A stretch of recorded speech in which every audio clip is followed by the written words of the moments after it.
우리의 구세주 예수님께서는 십자가에서 아주 고통스럽게 죽으셨습니다. 하나님의 아들이 사람들이 주는 벌을 받으면서 죽으셨습니다. 이것은 우리의 신앙의 가장 독특한 점이자 또 이해하기 어려운 일이기도 합니다. 어떻게 하나님의 아들이 사람들에게 벌을 받으면서 죽을 수 있을까? 우리가 이 지난주에 본 말씀에서 보았듯이 예수님께서는 이 로마의 총독에게 재판을 받았습니다. 로마는 그 역사가들에 의하면 인류 역사상 세계에서 가장 강력한 나라였다고 합니다. 그리고 이 당시의 사람들은 로마의 시민권 얻는 것을 가장 큰 명예로 생각하는 아주 발달된 국가였습니다. 로마의 시민권이 있다. 세계 인류 시민인 것입니다. 로마의 시민권 가지면 모든 길은 로마로 통한다고 하듯이 세계 최고의 그런 어떤 지위를 얻는다고 말할 수가 있는 것입니다. 이 빌라도가 로마의 총독으로서 유대 지역의 로마의 총독으로 그 직을 하고 있었을 때, 그 자리를 담당하고 있었을 때 예수님을 미워하는 유대 불의한 사람들이, 이 사람들은 유대의 아주 고위층들이에요. 최고위층인데 이 유대의 불의한 사람들이 예수님을 로마 제국의 반역자의 혐의를 걸어서 고발을 했습니다. 보통 죄목이 아니죠. 예. 그래서 이 빌라도 총독은 예수님을 재판을 하는데 예수님께서 로마 제국의 법을 어긴 것이 없기 때문에 예수님을 무죄로 석방하고 싶었지만 이 고발한 사람들이 당시에 유월절 이 명절을 맞이해서 수많은 사람들이 모인 그 시기에 이 특수적 상황에서 폭동을 일으킬 수 있다고 하는 그런 압박을 가하자 빌라도는 예수님을 죽이는 판결을 하고 말았습니다. 빌라도 총독이 예수님에게 이 십자가 사형의 판결을 내리도록 하였는데 이렇게 한 것은 아주 이 유대의 대제사장들과 관리들이 많이 연구를 한 것 같습니다. 그리고 자기들이 살든지 죽든지 어떤 모험을 한 것 같습니다. 이 유대교의 대제사장들과 관리들도 예수님을 죽이고자 하는 것이 잘못하면 자기들이 죽을 수도 있다고 하는 그런 상태에서 이런 결단을 한 것이었습니다. 유대교의 대제사장들이 그 일이 쉽게 될 것이라고 생각한 것 같지는 않고 나름대로 몇 가지 계획을 세운 것 같습니다. 빌라도를 압박한다.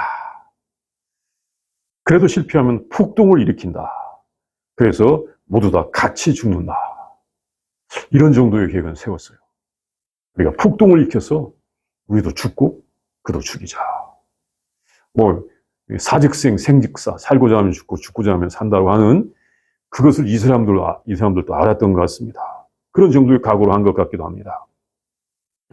그들도 실패하면 죽을 수 있다고 하는 모험으로서 그 재판을 요청한 것 같습니다. 그런데 이 재판의 진행 상황을 보면 그렇게 어렵게 진행된 것이 아닌 것 같습니다. 왜냐하면 다른 이유가 있었습니다. 굉장히 다른 이유가 있었습니다. 재판 결과는 이 유대교의 제사장들의 바람대로 빌라도가 예수님께 사형 판결을 내렸습니다. 이제 이 본문의 말씀은 예수님께서 십자가에 사형을 당하는 모습입니다. 참 누가 사형당하는 모습을 이렇게 기록하고 전해주고 그런 것은 별로 없어요. 그렇지 않습니까? 예. 그런데 이 예수님께서 십자가에서 사형당하시고 죽으시는 것은 굉장히 중요한 의미가 있습니다. 그래서 이것을 우리에게 전해주고 있습니다. 그 말씀을 보겠습니다. 첫째, 예수님의 죄명은 유대인의 왕이었습니다. 이것은 예수님이 세상에서 가장 강력한 로마 제국의 반역을 했다는 것입니다. 그래서 예수님은 가장 고통스러운 십자가형의 고통을 당하셨습니다. 예수님께서 이 총독의 관저에서 재판을 받으면서 그때 단지 말로만 재판이 끝난 것이 아니라 많이 채찍을 맞았습니다. 정말로 온몸을 휘감기는 이 끝털에 쇠자국이 있는 그런 채찍을 맞아서 예수님의 온몸은 이미 피투성이가 되어 있었는데 이제 십자가에 달리기 위하여 십자가를 치고, 무거운 십자가를 지고 골고다라는 곳으로 가셨습니다. 그 길이 아주 힘든 시간이었습니다. 예수님께서 힘들어서, 힘이 없어서, 배고파서, 기운이 없어서 많이 쓰러지는데, 쓰러질 때 구레네에서 온 시몬이라고 하는 사람이 대신하여 그 십자가를 지고 갔습니다. 그리고는 히브리 말로는 골고다, 라틴어로는 갈보리에 도착해서 십자가에 못 박히셔서 달리셨습니다. 그때가 아침 9시경이었습니다. 유대교의 이 대사장의 압력에 굴복해서 예수님을 십자가에 못 박도록 내준 빌라도는 예수님과 함께 다른 두 사람도 예수님의 오른편과 왼편에서 같이 십자가에 처형되도록 그렇게 하였습니다. 이 본문의 말씀 본문의 18절에서 볼 수가 있습니다. 그 둘은 아주 흉악범들, 강도들이었습니다. 마태복음 27장에 보면 강도들이었다고 나오는데 흉악범이었다는 말로 그렇게 해석하기도 합니다. 그것은 죄가 없는 예수님을 죄인들 중에 있게 함으로써 예수님을 아주 중죄인으로 보게 하는 것이었습니다. 그리고 예수님의 십자가에는 그 죄의 이름을 써붙였는데 그것은 나사렛 예수 유대인의 왕이라고 하는 죄명이 있었습니다. 이것은 한마디로 로마에게 반역했다는 것입니다. 국가에 반역한다. 그것은 역대 어느 나라에서든지 가장 큰 죄였지 않습니까? 국가에 반역했다. 옛날 한국의 역사에서도 사약, 임금에게서 사약을 받았습니다. 가장 큰 죄인 것입니다. 물론 많은 고문을 받은 것은 말할 것도 없었습니다. 가장 큰 죄로 취급이 됩니다. 예수님께서 그렇게 로마의 가장 큰 죄인 반역죄를 했다는 것입니다. 예수님에게 그렇게 큰 죄명을 붙여주었습니다. 이것은 빌라도가 자기의 판결을 정당화하기 위해서 붙일 수밖에 없는 것이었습니다. 로마에서 임명하지 않는 유대인의 왕이라는 것입니다. 이것을 보고 유대교 대제사장들은 유대인의 왕이 아니라 자칭 유대인의 왕이라고 쓰라고 하였습니다. 그러자 빌라도는 자기가 쓴 대로 그대로 두었습니다. 자기가 쓸 것을 썼다는 것입니다. 빌라도는 이 예수님이 유대인의 왕이라고 하는데 큰 관심이 있었습니다. 예수님을 신문할 때에도 당신이 유대인의 왕이라고 물었던 것입니다. 빌라도는 이 유대인들의 이 압박, 유대인 이 대제사장들의 압박에 의해서 죄 없는 예수님에게 이렇게 판결을 낼 수밖에 없는 이 불만과 그런 나름대로의 이 두려움이 있었던 것입니다. 그래서 자기가 이 책임을 지기 싫으니까 그렇게 죄목을 붙였지만 그의 무책임성, 불의함을 나타내는 것이었습니다. 이 빌라도의 무책임함과 그의 정말 이 죄악, 그의 탐욕, 그것을 나타내는 것이었습니다.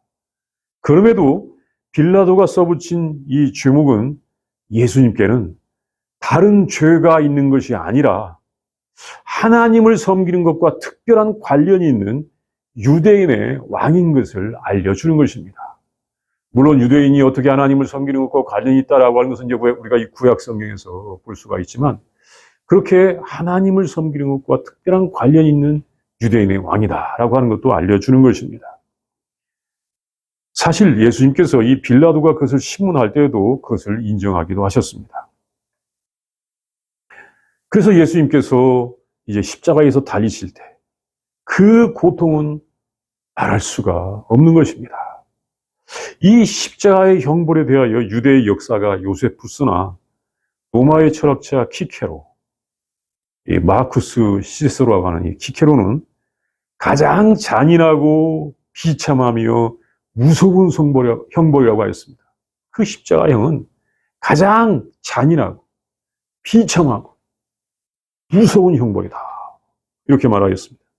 그 형벌이 너무나 고통스럽기 때문에 로마 정부는 로마의 시민에 대해서는 그 벌을 주지 않고 오직 식민지 주민들에게만 내렸습니다.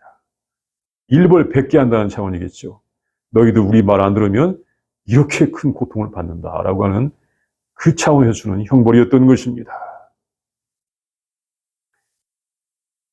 로마의 시민들에게는 그 벌을 줄 수가 없었다고 할 만큼 잔인한 형벌이었습니다. 온 몸이 다 찢겨지는 고통을 당하는 것입니다. 인간이 당할 수 있는 가장 크고 오래가는 고통을 주는 형벌인 것입니다. 그리고 의식이 있는 상태에서 자기의 피를 다 흘려서 죽게 하였습니다. 자기가 의식이 있는 상태에서 죽어가는 것을 느끼고 피와 물을 다 쏟는 그런 잔인한 형벌인 것입니다. 예수님의 손목과 발목에는 큰 못이 박혀서 십자가에 매달려 있습니다.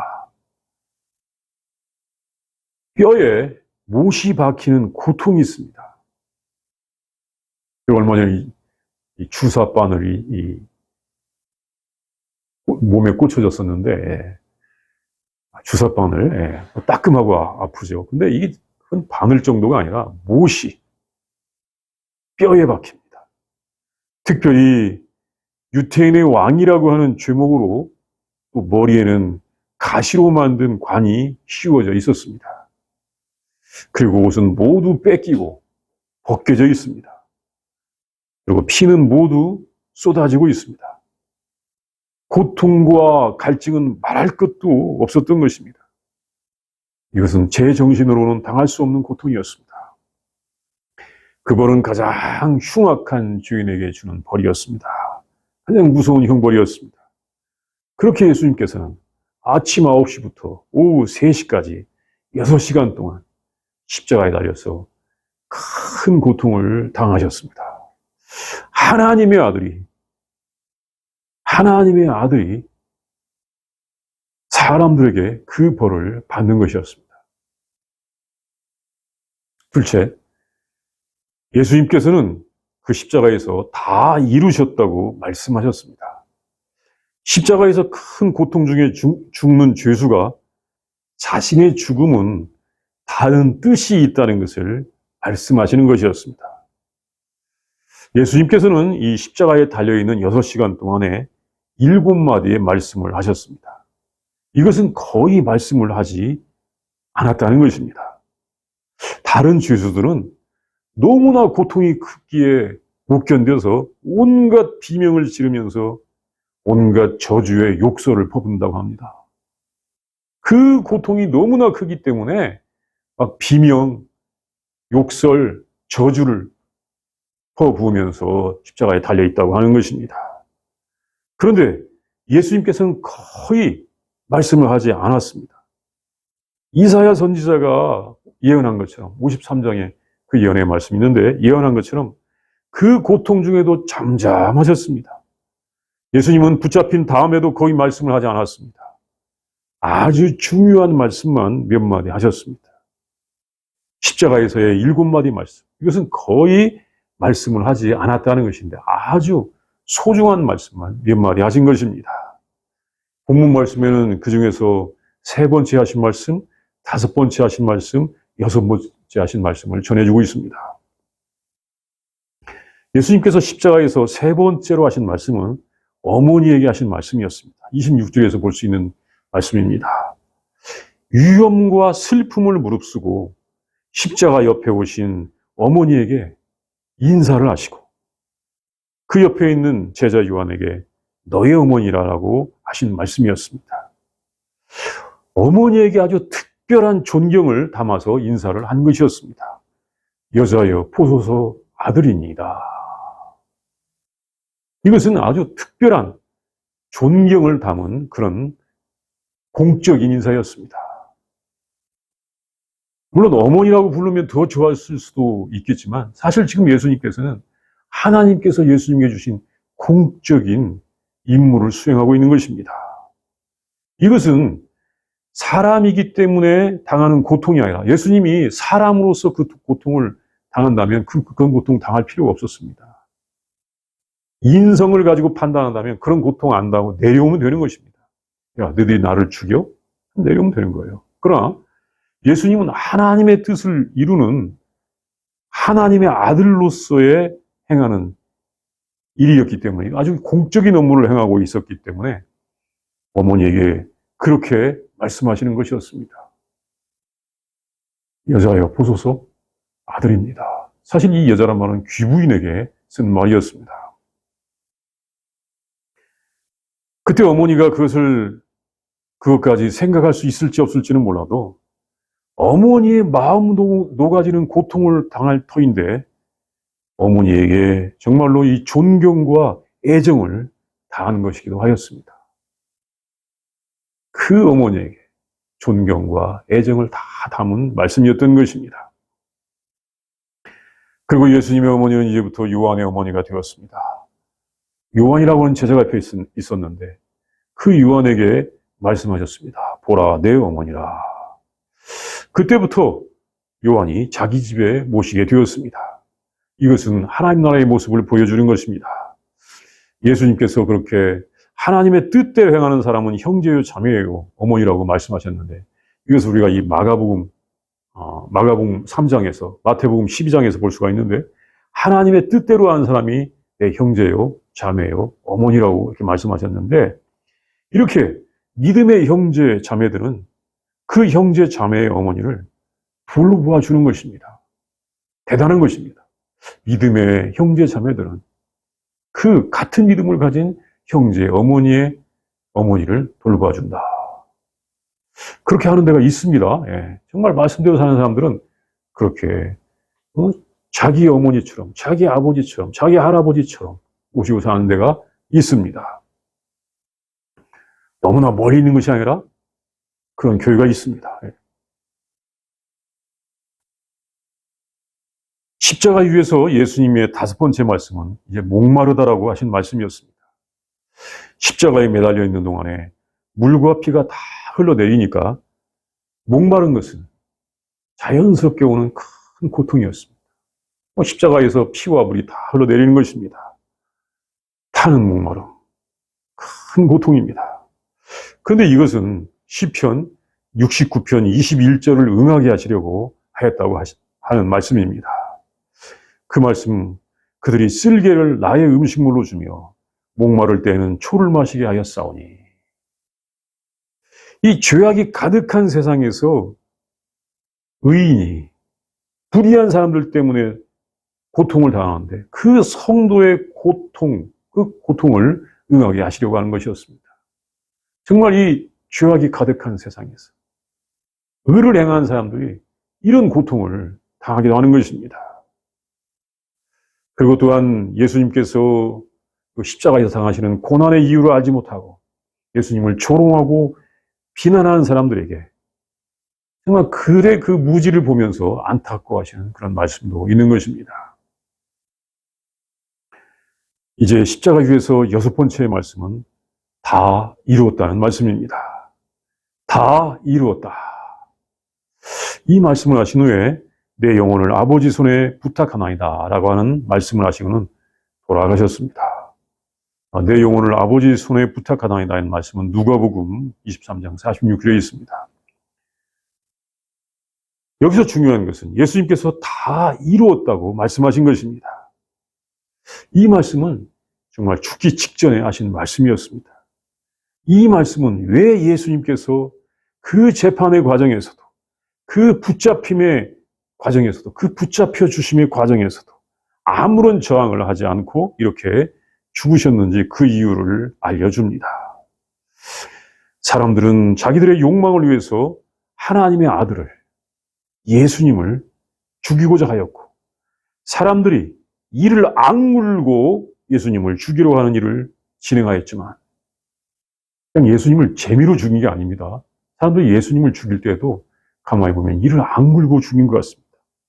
그렇게 그 일을 진행하였지만 사실 예수님께서는 이 죄악의 악순환을 끊어야 하는 사명을 가지고 있었습니다. 이 죄악의 악순환을 끊어야 된다. 이것은 유월절에 희생되어서 히브리 백성들을 구했던 어린 양들처럼 모든 인류의 죄를 대신하여 죽어서 사람들을 구원하시기를 원하시는 하나님의 뜻을 보여주시는 것이었습니다. 사람들은 자기들의 욕망 때문에 하나님을 부인하여 왔습니다. 자기들의 욕망 때문에 하나님의 뜻, 하나님을 부인한 것입니다. 아담과 이브가 그랬습니다. 자기들의 욕망 때문에 하나님을 부인한 것입니다. 기쁨의 낙원 에덴 동산에서 있었던 것입니다. 에덴 동산이 기쁨의 낙원이란 말입니다. 거기서 있었던 것입니다.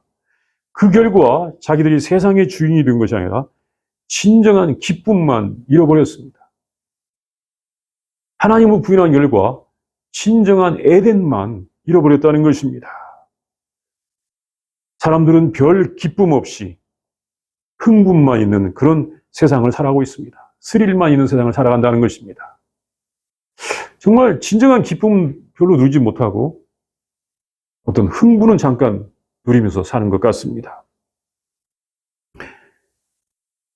아마 이 흥분은 범죄자들이 한탕을 한 다음에 가장 크게 느끼는 것일 것입니다. 야, 우리가 한탕했어. 가장 크게 느끼는 그런 흥분, 스릴, 오사감일 것입니다. 이 잠언에서도 몰래 먹는 떡이 더 맛있다고 한다라고 하는 그런 말씀이 있습니다. 우리 인간의 성향을 보니까 훔치물이 더 맛있고 몰래 먹는 떡이 더 맛있다 한다라고 하는 그런 말이 있다고 하였는데, 하나님을 모르는 사람들은 진정한 기쁨을 잃어버리고 그런 흥분만을 즐기는 세상을 살아가는 것 같습니다. 심지어 유대교의 대제사장들도 하나님께서 주시는 기쁨보다도 하나님의 것을 도둑질하는 흥분을 느끼며 살아가기 위하여 하나님의 아들을 죽이는 것입니다. 그것은 예수님께서 이미 이 포도원 품꾼의 비유를 통하여 말씀하신 것이었습니다. 정말 하나님이 주시는 기쁨을 가지면 되는데 하나님의 것을 도둑질하는 그 스릴, 그것을 느끼기 위하여 이렇게 하나님의 아들을 죽이는 것입니다. 사람들은 자기들의 욕망 때문에, 이 탐욕 때문에 하나님을 부인하고 하나님의 일을 부인한 일을 계속하여 오고 있습니다. 참 하나님의 아들을 죽이고 하나님의 일을 부인한 일을, 하나님을 부인한 일을 계속 해온다는 것입니다. 심지어 하나님 말씀을 받았다고 하더라도 그 말씀 자체를 왜곡하든지 또는 그 말씀을 해석한다고 왜곡하면서 하나님을 부인하는 삶을 살고 있는 것입니다.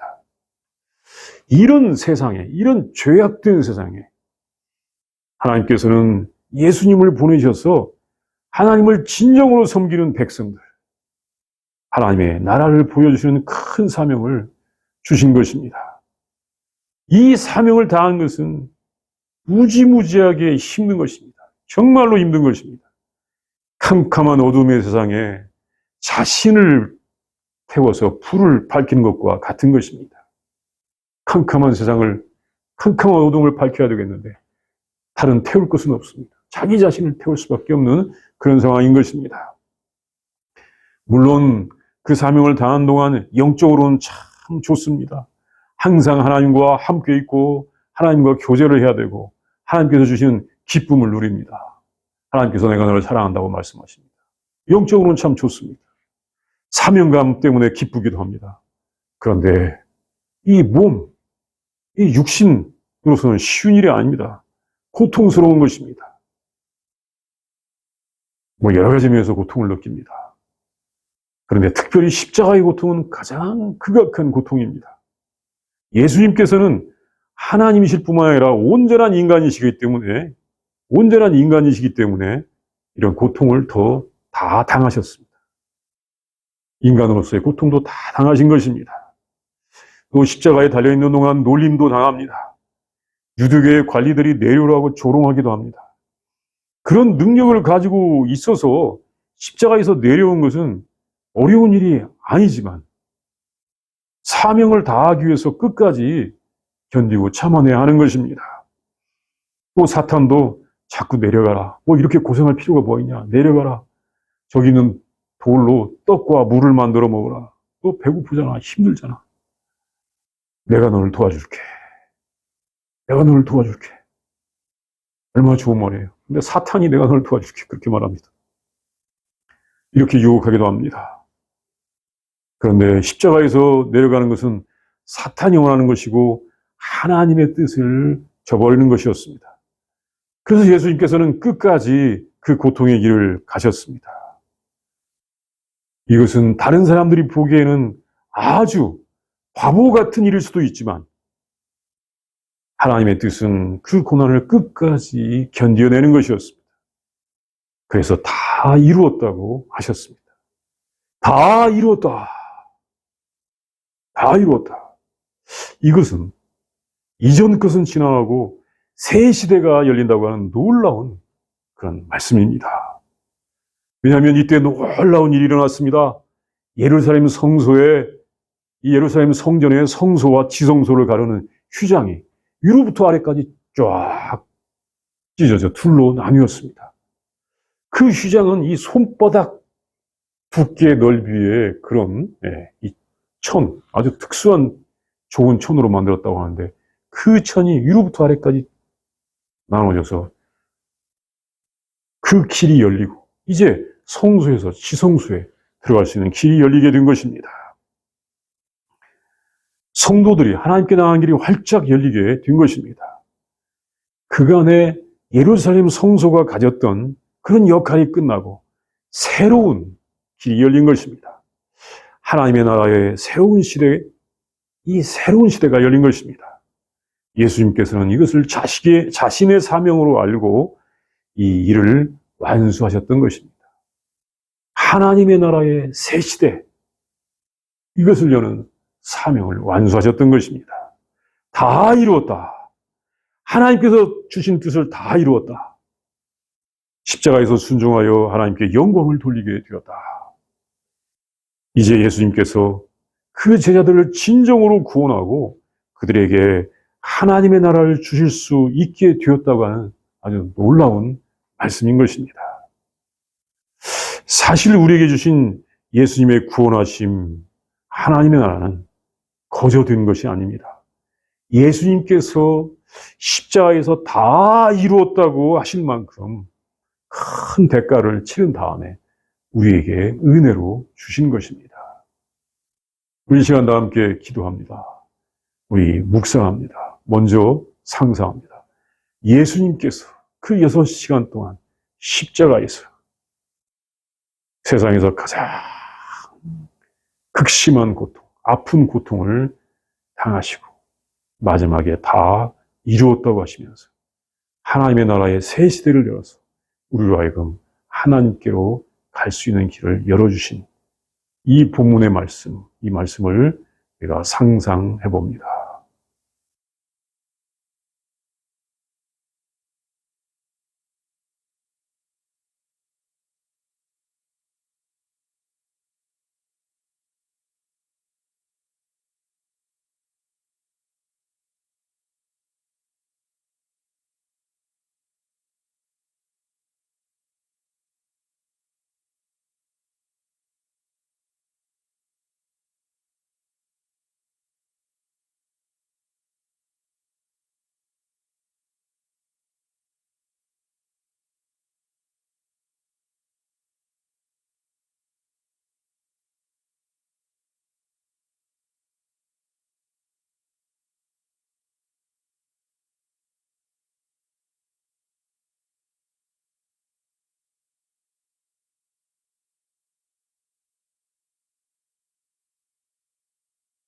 하나님, 예수님께서 다 이루게 하심을 진심으로 감사합니다. 예수님께서 하나님의 나라의 새 시대를 열어주심을 진심으로 감사합니다. 하나님 아버지, 예수님께서 그 고통을 피하지 않고 그 고통을 다 담당하심으로 말미암아 우리에게 하나님의 나라의 새 시대를 주셨음을 진심으로 감사를 드립니다. 하나님이여, 하나님 우리를 불쌍히 여기시고 긍휼을 베풀어 주시옵시고 예수님께서 그 십자가에서 당하신 고통을 알게 하시고 또 그 사랑을 알게 하여 주시옵시고 그 뜻을 잘 알고 우리 예수님과 함께 늘 함께 가는 우리들이 되게 하여 주시옵소서. 예수님의 이름으로 기도합니다. 아멘.